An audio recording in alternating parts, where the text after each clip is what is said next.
I realised something on my walk yesterday that I think really I've always known, but it just came to the forefront of my mind and my awareness yesterday.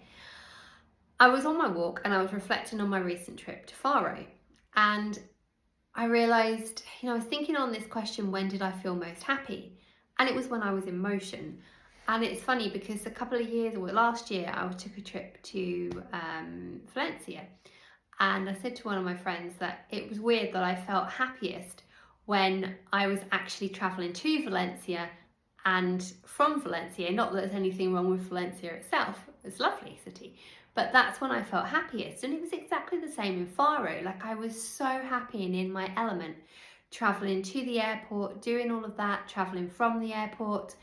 You had to get a ferry to the beach. Every time I was on those ferries, that's when I felt most calm, most grounded, and most connected to myself.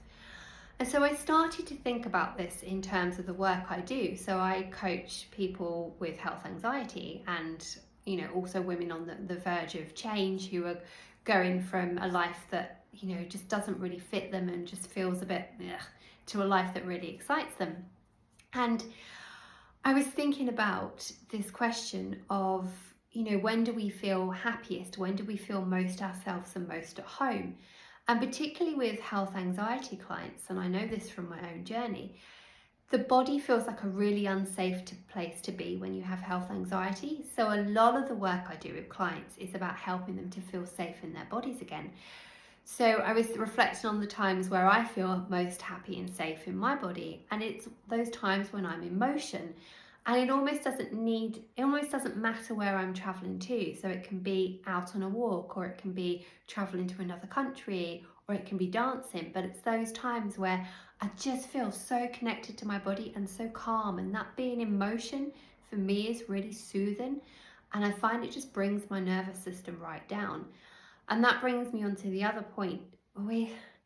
Our pace of life is not helping us. We have skyrocketing levels of anxiety. We have more people on anti-anxiety meds than ever, despite, there being such an abundance of ways that you can regulate your nervous system, from yoga to meditation to Qigong to, nature retreats. There's all of these things, but people's nervous systems are just so unregulated. Why?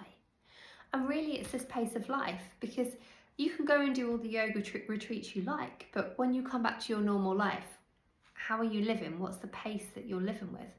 And we're always rushing from, one thing to the next thing, to the next thing, to the next thing. And this is keeping our nervous system in that constant state of high alert. It's keeping us in that fight and flight. And we're all trying to heal anxiety from this place, and you're never going to heal anxiety from that place. You cannot heal anxiety from a heightened nervous system. You cannot do it. And so the work I work on with clients, a big part of what I get them to first do is just to regulate their nervous system. And this feeling safe in your body plays a big role in it, because when you have health anxiety, your body feels like a really scary place to be. You always feel like it's going to betray you with some, deadly disease. You're always on the verge. You imagine you're always on the verge of coming down with something, or developing something. And so the body feels like this unsafe place to be. So it's about, a lot of the work I do is helping clients to feel safe in their body and finding what that is for them. So for me, it's being in motion. Traveling, walking, dancing, whatever. I have another client, for her it's laying down on the grass outside and feeling herself on the earth. I have another client, it's listening to a particular type of music. Whatever it is for you, if you're struggling with anxiety or just feeling stressed and you can't slow down, or you feel unsafe in some way, I just encourage you just to reflect on, where do you feel safe? When are those times and those practices that give you that feeling of safety? And do more of that. Because we're never going to heal health anxiety, or any type of anxiety or stress even, from a heightened nervous system. So it's about finding those practices that help us to regulate and bring us joy and calm us down. And that's my invitation to you, is just take some time this week to reflect on what they are for you and do more of them. And it really is as simple as that. I think we've completely overcomplicated this whole healing anxiety thing. Basically, calm your nervous system down and do what you enjoy. Anyway.